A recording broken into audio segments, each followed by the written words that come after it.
दोस्तों नमस्कार, स्वागत है आप सभी का ऑनलाइन एडा फर्स्ट यूट्यूब चैनल पे। जैसा कि दोस्तों आप जानते हैं, किसी भर्ती संबंधित कोई भी जानकारी होती है आप सभी को ऑनलाइन एडा फर्स्ट चैनल के माध्यम से दी जाती है। इस वीडियो में हम बात करने वाले हैं कई बड़ी और लेटेस्ट अपडेट के बारे में, जो कि संबंधित है नई प्राइमरी शिक्षक भर्ती को लेकर। साथ ही अगर बात की जाए बेसिक शिक्षा विभाग और प्राथमिक भर्तियों के अंदर एक बड़े बदलाव के बारे में, और टीजीटी पीजीटी माध्यमिक शिक्षा के अंदर भी बदलाव को लेकर बात करेंगे, और शिक्षक भर्ती के अध्याचन एडिट जूनियर और भी तमाम भर्तियों की लेटेस्ट अपडेट एक एक करके सारी जानकारी हम कवर करने वाले हैं। तो वीडियो को लाइक कर दें, साथ ही शेयर कर दें, और अगर आपने अभी तक इस चैनल को सब्सक्राइब नहीं किया है तो चैनल को सब्सक्राइब करके बेल आइकन को अवश्य दबा लें।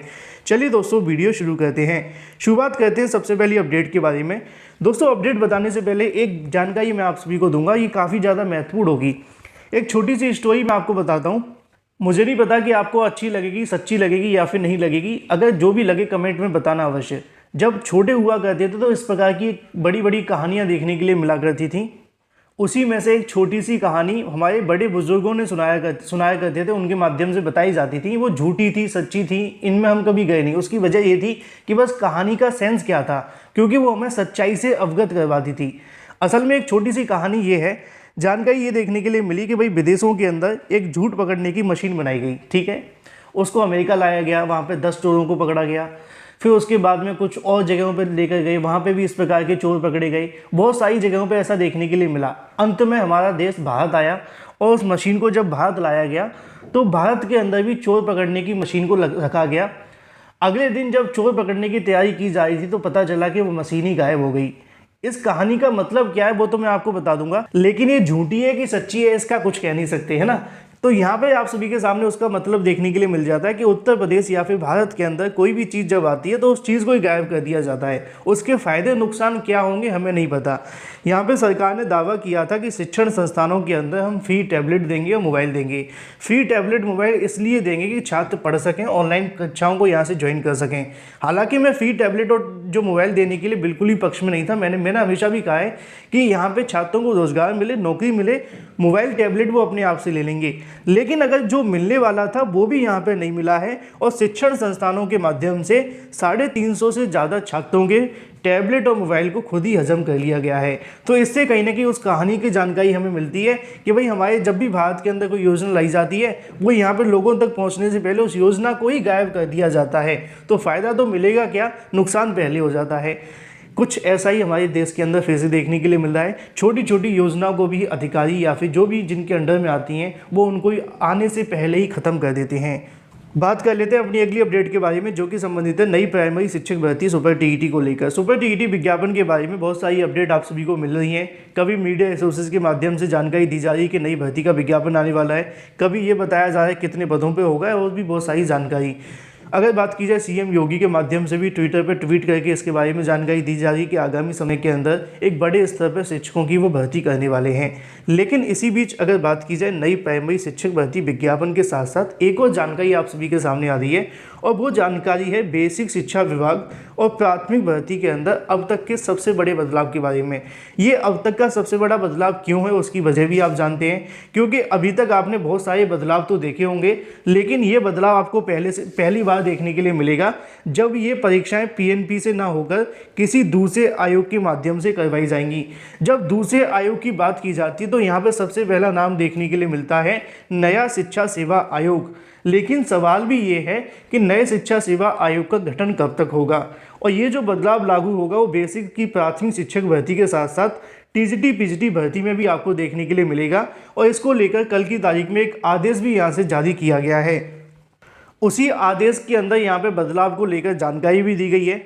नीचे आप सभी के सामने लिखा हुआ है कि महेंद्र देव बने हैं माध्यमिक शिक्षा विभाग के निदेशक।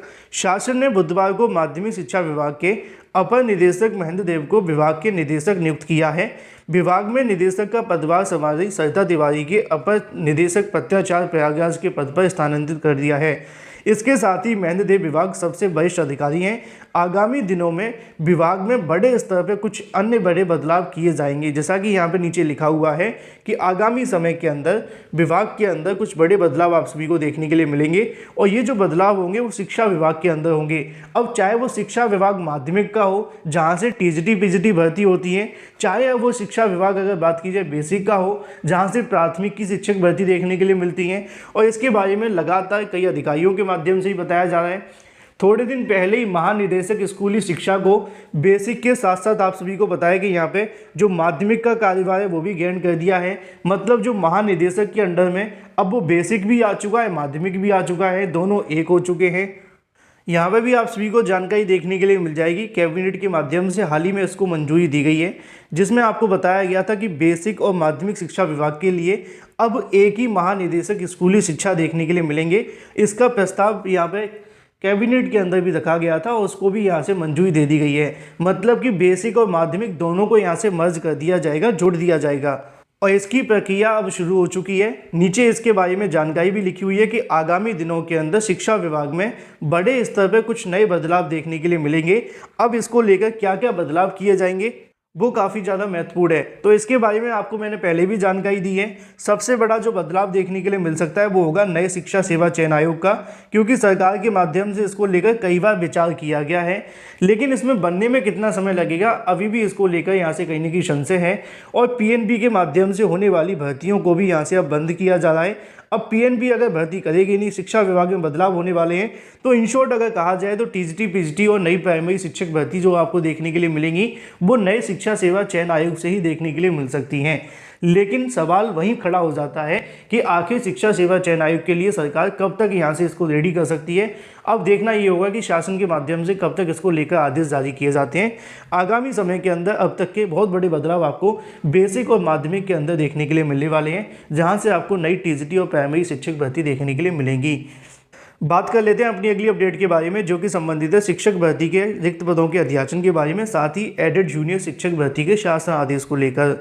तो यहाँ पे दोस्तों आप सभी को देखने के लिए मिलेगा, अगर बात की जाए शिक्षक भर्ती के रिक्त पदों के लिए न विषय लिखा है और ना ही वर्ग लिखा है। असल में मैंने आप सभी को कल रात को ही आकर बता दिया था एडेड जूनियर के बारे में, जिसमें मैंने आपको जानकारी दी थी कि एडेड जूनियर शिक्षक भर्ती के लिए कल जो बैठक हुई थी उसके अंदर फिर से आदेश जारी कर दिया है और यहाँ पे रिक्त पदों की जानकारी दोबारा से मांगी है, क्योंकि बहुत सारे बेसिक जो अधिकारी थे वो यहाँ पहुँचे नहीं थे, जिसके चलते इन मामलों को लेकर अभी तक विसंगति दूर नहीं हुई है। लिखा हुआ है प्रदेश के सहायता प्राप्त जूनियर हाई स्कूल सहायक अध्यापक 1504 प्रधानाध्यापक के 390 पदों के लिए पहले अध्याचन की गड़बड़ी दूर की जा रही है। बेसिक शिक्षा के अधिकारियों के अध्याचन भेजने की चेतावनी दी गई है, लेकिन उसके बावजूद जो सूचना मिली उसमें से कई विषयों में न वर्ग लिखा है और ना ही अगर बात की जाए यहाँ पर जो विषय है वो लिखा है, जिसके चलते उप शिक्षा निदेशक विज्ञान दिनेश सिंह के माध्यम से 40 जिलों के बेसिक शिक्षा अधिकारियों को बुधवार को शिक्षा निदेशालय में उपस्थित होकर गड़बड़ी दूर करने के निर्देश दिए गए थे। लेकिन बावजूद इसके बुधवार को बीएससी और उनके प्रतिनिधि आधी अधूरी जानकारी लेकर पहुंचे। उन्हें फिर से सूचना देने के लिए कहा गया है और नीचे जानकारी देखने के लिए मिलती है कि भर्ती का परिणाम कब आया था, क्या क्या देखने के लिए मिला। लेकिन जो काम की बात है वो मैंने आपको बता दी है कि कल कोई गड़बड़ी दूर नहीं हुई है, अभी आपको इसमें और इंतजार करना पड़ेगा। अगर बात की जाए एडेड जूनियर के शासन आदेश के बारे में, तो अधिकारियों ने बताया है कि अभी इसके शासन आदेश को जारी होने में कम से कम 15 नवंबर तक का आपको इंतजार करना पड़ेगा। 15 नवंबर से पहले एडेड जूनियर शिक्षक भर्ती का शासन आदेश शायद अब जारी नहीं हो पाएगा। उसकी वजह है रिक्त पदों का स्पष्ट ना होना, क्योंकि अभी रिक्त पदों की जानकारी फिर से मांगी जाएगी और जब जानकारी मिलेगी फिर सत्यापन होगा, फिर जो प्रोसेस है वो आगे बढ़ेगा। बात कर लेते हैं 69,000 शिक्षक भर्ती के बारे में। 69,000 शिक्षक भर्ती को लेकर कल की तारीख में कॉमन नंबर के मामले पर सुप्रीम कोर्ट से छात्रों को जीत मिली है।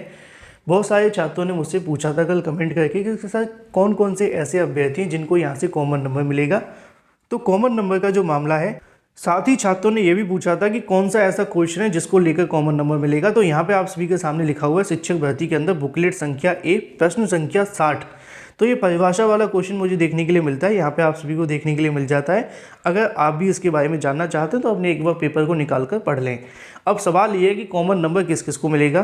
तो यहाँ पे जो जानकारी लिखी हुई है उसके मुताबिक आपको देखने के लिए मिल जाता है कि 1000 अभ्यर्थियों को यहाँ से जो नौकरी मिलने की उम्मीद है। अभी जो सुप्रीम कोर्ट के माध्यम से ऑर्डर जारी नहीं किया गया है जिसमें ये बताया जाए कि ये नंबर सिर्फ याचियों को मिलेगा या सबको मिलेगा।